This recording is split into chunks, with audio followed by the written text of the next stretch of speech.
Salut tout le monde, c'est Styro, j'espère que vous allez bien. En tout cas moi ça va très bien les amis. Milan-San Remo 2023 vient de rendre tout simplement son verdict. Et oui, Mathieu Van Der Poel, si vous l'avez pas suivi, a remporté il y a quelques minutes tout simplement le premier monument de la saison, son troisième monument après ses 2 Tours des Flandres.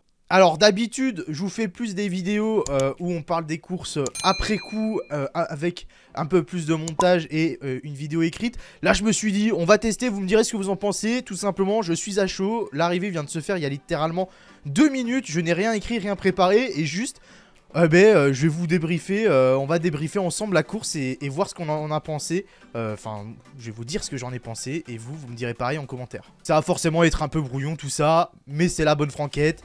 Juste, on parle de ce qui s'est passé cet après-midi. Donc si vous l'avez pas vu, Mathieu Van Der Poel vient, comme je l'ai dit, de remporter son 3e monument, Milan-San Remo, ici. Un peu avant 17 h, il s'est imposé devant Filippo Ganna, Wout van Aert et également Tadej Pogacar qui fait 4ème. Il arrive en solitaire en sortant au sommet du Poggio. Derrière, les 3 arrivent en contre et derrière, on a plusieurs petits groupes qui arrivent au sprint avec notamment Søren Kragh Andersen qui fait 5ème devant Mats Pedersen, 6ème.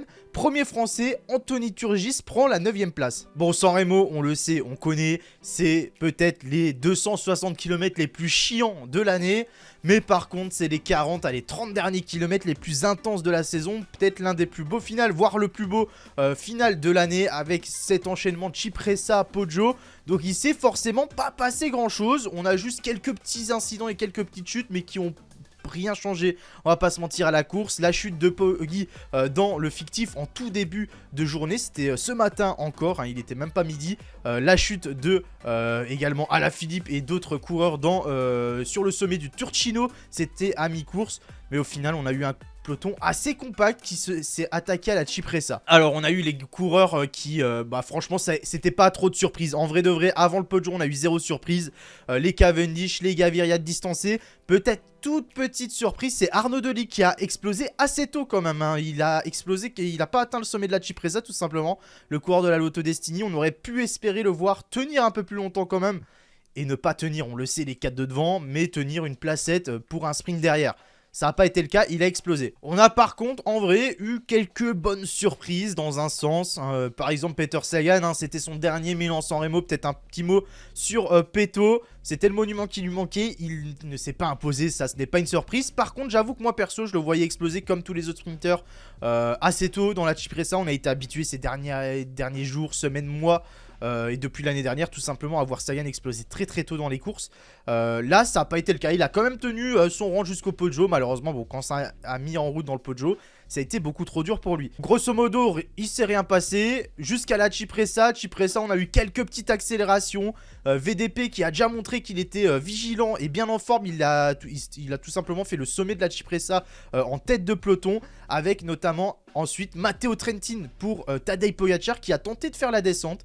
Malheureusement, ça n'a pas suivi. Pogacar était un peu derrière, il était bloqué derrière un EF. Je ne saurais pas dire c'était qui, j'avoue. Mais il était en 6ème position dans le peloton. Et Trentin, non, 5ème, pardon. Et Trentin est tout simplement parti avec deux Alpecin, donc avec Kragh Andersen et avec VDP.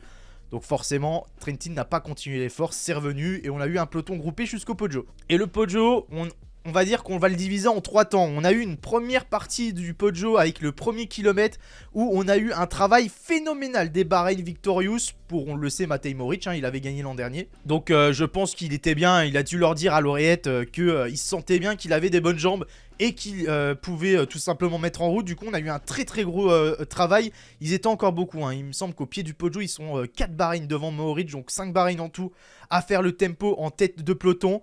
Ça n'a pas duré longtemps, en tout cas ils ont essayé, ça a permis d'écrémer quand même et de tout simplement lâcher les plus faibles dans ce Poggio. Mais la Bahreïn s'est vite écartée, Moric au final à l'arrivée, il finit que 8ème. Matej Moric, donc au final il avait les jambes, mais pas pour aller chercher la victoire. Ensuite, deuxième partie de Poggio, et là, petite masterclass tactique, c'est là que la course prend tout son sens et que le résultat est comme il l'a été. Aujourd'hui, grosse accélération, énorme travail de Tim Wellens sur quasiment la seconde partie du Poggio. Tim Wellens qui a fait un travail phénoménal avec Tadej Pogacar dans sa roue. À ce moment-là, derrière Poggi, on a qui? On a VDP, on a Filippo Ganna, on a Wout van Aert, il y a encore Mats Pedersen, il y a encore Matej Moric et compagnie. Ils sont une vingtaine Et vers la 10e position, je dirais, on a Matteo Trentin qui nous fait une masterclass absolue. Tout simplement, il voit que Wellens fait l'explosion. Derrière, il doit avoir une vingtaine, peut-être voire plus de coureurs. Et ben, Trentin a fait la cassure. Donc, c'est parfaitement joué de la part de la UAE. Et du coup, ils sortent à moins de 10, hein, tout simplement. Vient le moment où forcément, on le savait, hein, il était marqué, hein, Poggi, on le sait. C'est pour ça le problème, il était annoncé comme favori numéro 1. Généralement, sur Sanremo et dans le Poggio, quand t'es vraiment le favori numéro 1 et que t'es marqué par tout le monde, c'est jamais bon signe et tu gagnes rarement, mine de rien. Et le truc, c'est que VDP, ben, en vrai de vrai, VDP, c'était pas le nom qui ressortait en premier parce que VDP, on l'avait pas trop vu sur Tirreno la semaine dernière. Donc, c'est vrai qu'il s'était fait un peu oublier. Pogacar a attaqué tout simplement une attaque monstrueuse à la Poggi, vous connaissez. Et là, ils sont que 3 à pouvoir suivre. Van Der Poel, Pipo Ganna, assez étonnant quand même. Même si, oui non, en vrai pas étonnant, hein, il est solide, il est capable de le faire, ces efforts-là. Et Wout van Aert. Et là, je vous avoue que quand je vois ça, je me dis, Ganna a l'air très très fort. Je sais pas pourquoi, je me dis, Ganna a l'air très très fort. Et je pense que les 3 peuvent se marquer. Franchement, après c'est dur à dire, hein, tu sors de 300 km de course, t'es au bout de ta vie, tu viens de résister à une attaque de Pogacar. Je pense qu'à ce moment-là, s'il avait les jambes, si Ganna met une petite attaque bien placée, je sais pas et je me demande si les 3 se seraient pas un peu regardés en vrai. Parce que c'était les 3 grandissimes favoris, on va pas se mentir. Hein, on le sait, hein, les rivalités entre les 3. Ganna un peu moins, il était un peu moins attendu. Donc je me dis peut-être qu'il y avait un truc à faire, mais s'il l'a pas fait, c'est qu'il avait tout simplement pas les jambes. Il n'y a pas à chercher plus loin. Celui qui avait les jambes, eh bien dans ce groupe de 4, c'est Mathieu Van Der Poel. Son attaque sur le sommet, dans les derniers mètres vraiment de ce Poggio, eh bien elle a été monstrueuse. Et malgré en vrai la tactique parfaite, franchement UAE a couru parfaitement, ils n'ont pas fait une seule erreur. Ils ont tout bien fait pour que Poga remporte son 4e monument. Et ben il y avait juste rien à faire, ils sont tombés sur un os et un très très bel os parce que Mathieu Van Der Poel tout simplement il est parti sur le sommet et puis bon on le sait hein, tu as à peine 3-4 secondes d'avance au début de la descente. À part si tu sais vraiment pas descendre, mais généralement c'est pas le cas. Et ben ta course gagnée. Derrière ils sont 3. Par moment ça flottait un peu, tu sentais que ouais tu passes machin, ça veut pas passer, ça se regarde dans le blanc des yeux. Devant il est tout seul, ça se regarde pas, ça file et c'est gagné tout simplement. Mais je pense qu'il y avait tout simplement rien à faire, hein. Ils sont tombés sur plus fort, ils auraient pu faire tout ce qu'ils voulaient les 3. Je vois pas dans quel monde VDP ne gagnait pas aujourd'hui. Van Aert qui était peut-être en vrai dans l'effort pur, peut-être le moins fort des 4 par contre. Au moment de la grosse accel de Mathieu Van Der Poel, Van Aert j'avais l'impression qu'il marquait un peu le coup. Je sais pas vous, sur le sommet il y a une image vue d'hélico où on voit VDP prendre les premiers mètres sur Ganna je crois qui est derrière lui et Pogacar. Et derrière ben, c'est Van Aert qui marque le coup, il lâche un peu. Heureusement, je pense qu'il fallait pas 300, 400, voire 500 mètres de plus dans ce Poggio. Sinon, Van Aert, il était pas là et le podium était acté. Mais voilà, encore une fois, jamais déçu avec le Poggio, avec les 30 derniers kilomètres de Milan-San Remo. On le sait, il y a la nervosité un peu. Si je devais un petit peu dire mes petites déceptions, j'avoue que moi, j'y croyais un petit peu. C'est à Arnaud Démare, je vous en ai parlé un petit peu ce matin. Moi je voyais un scénario où Démare, bah, depuis le début de saison, il montre que même s'il n'a pas une pointe de vitesse de fou et qu'il a clairement perdu au niveau et il n'est pas du tout dedans au niveau des sprints et pour faire un résultat, et ben dans les bosses, on l'a vu à Paris-Nice, il était hyper chaud. Mais je me disais qu'il y avait peut-être un scénario où si ça n'attaquait pas trop et qu'on avait peut-être un groupe de 10 par exemple qui basculait au sommet, Démare pouvait faire partie de ces 10, il avait le niveau je pense. Et après, un sprint à 10, c'est pas comme un sprint massif où il a peur de frotter, où il se place pas, où il fait de la merde. Un sprint à 10, il est clairement le plus rapide, je pense. Donc j'avoue, un peu déçu. À noter la belle perfo de Turgis aussi. Hein, tous les caméras étaient braquées sur Sagan pour son dernier San Remo. Hein. Je rappelle que Sagan, c'est sa dernière saison sur route. Il arrêtera après les JO de Paris l'an prochain. Mais l'an prochain, il fera aucune course sur le tour, rien. Il fera des petits trucs par-ci par-là, mais sans plus. Mohoric aussi, je pense qu'il y avait peut-être un peu mieux à faire du côté de Bahreïn. On les a vus très solides et avec une très très grosse équipe. Peut-être l'équipe le plus représentée tout simplement dans le Poggio. Est-ce qu'ils n'ont pas mis le tempo peut-être un peu tôt? Est-ce qu'ils n'ont pas lancé les hostilités trop tôt? Peut-être Bahreïn, je sais pas trop. En tout cas, Mohoric, quand j'ai vu les Bahreïn, je me suis dit qu'il y avait peut-être un coup à faire pour lui. Pas du tout, il n'a pas du tout tenu. Après, on va pas se mentir, dites-moi ce que vous en pensez en commentaire, mais je pense que tout simplement, cette année, on a eu 4 cyborgs devant. On pouvait avoir le scénario qu'on voulait, les sprinters ou les coureurs qui passent un peu moins bien les boss, les Mats Pedersen machin qui pouvaient espérer un petit groupe de 10-15. bah cette année malheureusement c'était pas fait pour eux et ils pouvaient juste rien faire quoi, ça jouait la 5ème place et rien de plus hein. Moi ce qui me fait plaisir aussi c'est que enfin ça faisait un moment, c'était depuis Nibali, si je dis pas de conneries, on a un vainqueur qui arrive à sortir dans le Poggio. Ces dernières années, c'était soit des petits groupes qui arrivent au sprint, soit des mecs qui attaquent dans la descente. Stuyven, c'est à la fin de la descente qui sort. Mohoric, c'est dans la descente qui fait l'écart aussi. La plupart du temps, ça se jouait dans la descente du Poggio. Là, pas du tout. VDP, le gros de l'écart, il l'a fait au sommet du Poggio en étant très très fort dans la difficulté.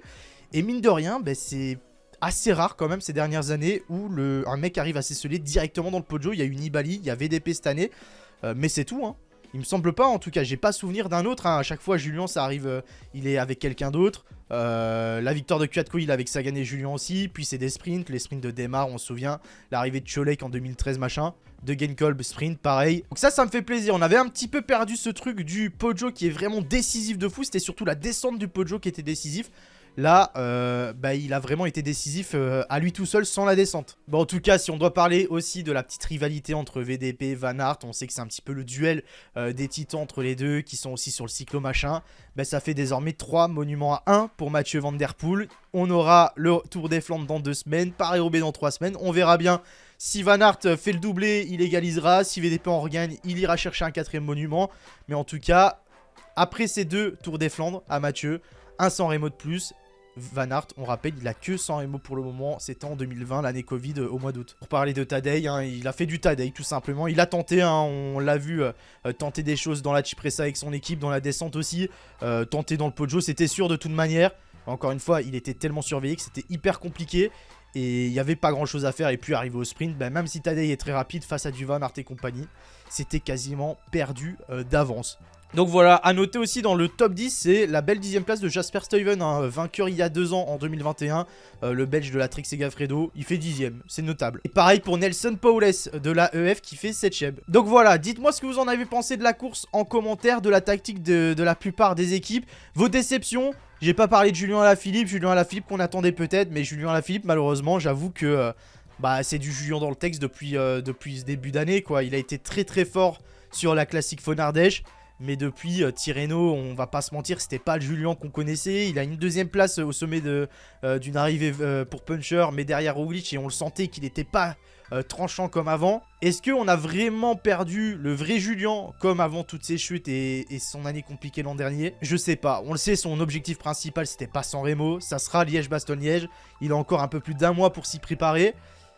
Mais j'avoue que ça commence à être un tout petit peu inquiétant en vrai. Donc comme je l'ai dit encore une fois, dites-moi en commentaire votre avis, tout simplement, vos petits coups de cœur, vos flops, vos tops, dites-moi tout ça, je lirai tout, je répondrai. N'hésitez pas en tout cas si ce petit format, c'est très brut, hein, c'est vraiment, la course est terminée, bah maintenant je parle depuis un quart d'heure, donc la course est terminée il y a 17 minutes. Mais dites-moi si vous préférez ce genre de format, je pense que c'est bien d'alterner, hein, de temps en temps des vidéos écrites plus travaillées pour quoi que ce soit. Mais je pense qu'en vrai pour des classiques, c'est pas comme une course par étapes, pour des classiques comme ça et des monuments, je trouve que c'est bien de juste lancer la cam et on parle de ce qui s'est passé cet après-midi en toute décontraction. Dites-moi ce que vous en pensez. Si vous avez apprécié en tout cas, le pouce bleu ça ferait très plaisir. N'hésitez pas à vous abonner, à activer la cloche.